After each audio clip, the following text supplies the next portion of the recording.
जय श्री कृष्णा भाइयों और बहनों, आपकी अपनी चैनल पूजा अर्चना सरोज गोयल में आपका बहुत बहुत स्वागत है। आप सभी को पुत्रदा एकादशी की बहुत बहुत शुभकामनाएं। दोस्तों, बात कर रही हूँ पौष मास के शुक्ल पक्ष में आने वाली पुत्रदा एकादशी की। जी हाँ, बहुत ही पावन और शुभ फलदायिनी एकादशी है। सभी मनोकामना पूर्ण करने वाली फलदायिनी एकादशी। जो लोग निसंतान हैं वो अगर इस फलदायिनी एकादशी का पूर्ण श्रद्धा और विश्वास के साथ विधि विधान से बाल स्वरूप लड्डू गोपाल जी की पूजा करते हैं तो उन्हें संतान की अवश्य प्राप्ति होती है। दोस्तों, मैं आपको संतान प्राप्ति के कुछ उपाय और मंत्र बता रही हूँ जिससे संतान की प्राप्ति अवश्य होती है। जिन लोगों को संतान की कामना है वो लोग ओम क्लीं कृष्णाय नमः की एक माला का जाप करें और साथ ही लड्डू गोपाल जी के श्री विग्रह का दक्षिणवर्ती शंख से केसर युक्त कच्चे दूध से अभिषेक करें और लड्डू गोपाल जी को पीले चंदन का टीका लगाकर स्वयं भी चंदन का टीका लगावें।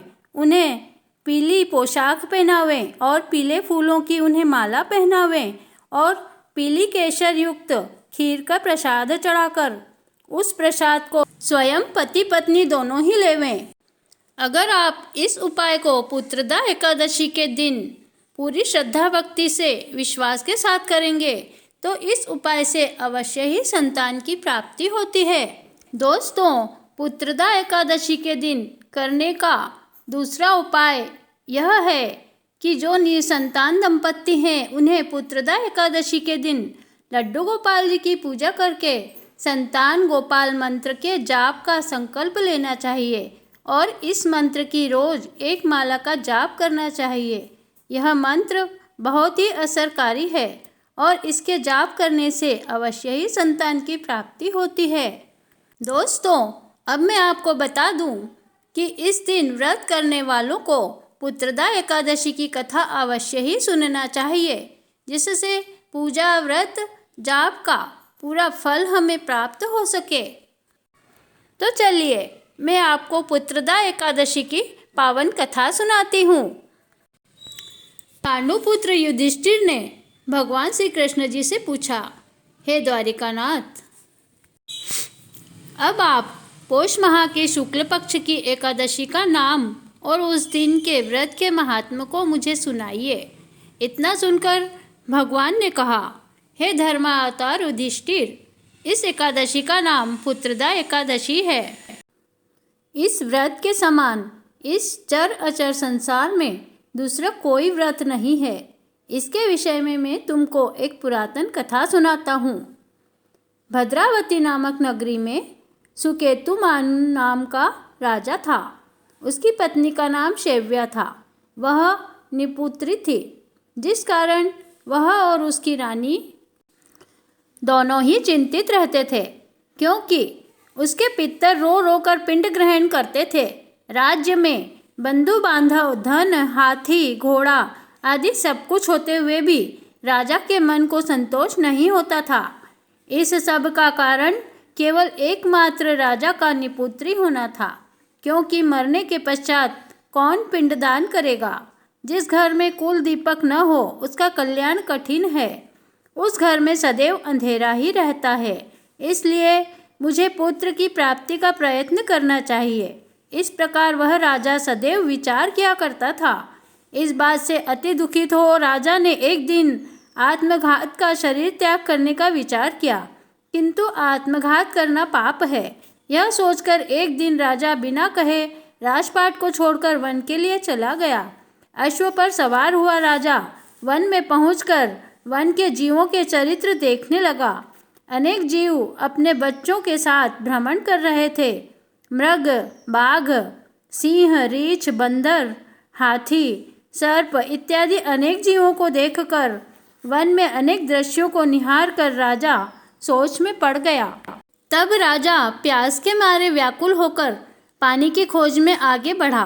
कुछ आगे चलकर राजा ने देखा कि एक स्थान पर मुनियों के आश्रम बने हुए हैं और उन आश्रमों के निकट ही एक सुंदर सरोवर है जिसमें अनेक कमल खिले हुए हैं। यह सब देखकर राजा घोड़े से उतरकर मुनियों के पास जाकर दंडवत करके बैठ गया। मुनियों ने प्रसन्न होकर कहा, हे राजन, इस वन में तुम्हारे आने का क्या कारण है? राजा ने उत्तर देते हुए कहा, हे मुनि, आप कौन हैं और इस वन में निवास करने का क्या कारण है? मुनियों ने उत्तर देते हुए कहा, हे नृपेंद्र, हम लोग विश्व देव हैं। इस सरोवर पर स्नान करने के लिए आए हैं क्योंकि आज पुत्रदा एकादशी है। राजा ने प्रार्थना करके कहा, हे मुनिवरों, मेरे भी कोई पुत्र नहीं है। यदि आप लोग प्रसन्न हो तो मुझे भी एक पुत्र होने का वरदान दीजिए। मुनियों ने कहा, हे राजन, आज पुत्रदा एकादशी है। तुम पुत्र की कामना करके इसका व्रत करो। अवश्य ही नारायण की कृपा से तुम्हें पुत्र की प्राप्ति होगी। मुनियों के कहे अनुसार राजा ने वहीं पर सरोवर में स्नान करके पुत्रदा एकादशी के व्रत का संकल्प लिया और उस व्रत को नियम पूर्वक धारण किया और मुनियों को दंडवत करके अपने नगर को वापस चला गया। भगवान नारायण की कृपा से रानी शैव्या ने गर्भ धारण कर 9वें मास में एक सुंदर पुत्र को जन्म दिया, जो बड़ा होकर राज्य का उत्तराधिकारी बना। वह अत्यंत वीर, धनवान तथा यशस्वी श्री नारायण का भक्त हुआ। भगवान ने कहा, हे युधिष्ठिर, पुत्र प्राप्ति हेतु इस एकादशी का व्रत करना सब व्रतों से अधिक उत्तम है। जो मनुष्य इस व्रत को धारण करते हैं उन्हें पुत्र की प्राप्ति अवश्य होती है। इस तरह पुत्रदा एकादशी का यह पावन व्रत सभी को करना चाहिए और इसकी कथा अवश्य सुननी चाहिए।